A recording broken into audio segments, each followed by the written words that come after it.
Hello everyone, in this video I'm going to share how I made this beautiful pair of earrings. It's multicolor earrings, you can choose and customize the colors, and it beautiful looking jhumka, very lightweight, and it's very easy to make and customize. So for that I have taken this mosaic tiles, which is 1 centimeter by 1 centimeter, and I have 1 inch by 1 inch cardboard, and I'm going to apply the fabric using the glue gun.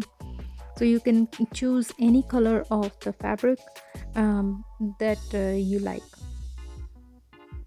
Now I'm going to glue this tile in the center, just like this, and I'm going to apply some rhinestones, or you can also call this kundan.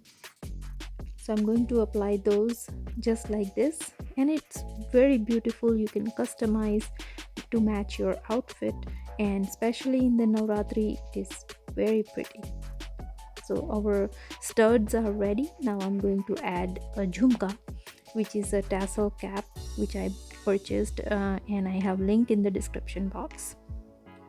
Also I made these little bells using the chain and links, and it is very easy to make. So all the jewelry material links are in the description box, so please check them out.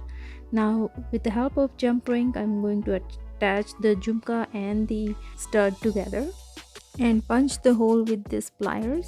So isn't this very easy?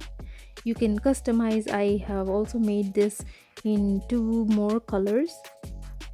And if you're new to my channel, please don't forget to like, share and subscribe to my channel. So our earrings are ready, and I have made in 2 other different colors. They are so pretty and it turned out so well.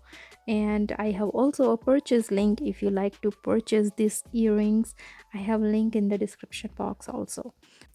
Now I'm going to attach the earring post to and back it up with the fabric so that they look seamless.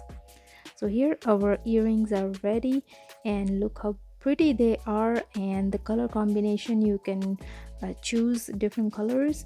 And I hope you enjoyed this tutorial, and if you did, please make sure to like, share and subscribe to my channel, and I'll see you guys next time with another simple project. Till then, bye bye.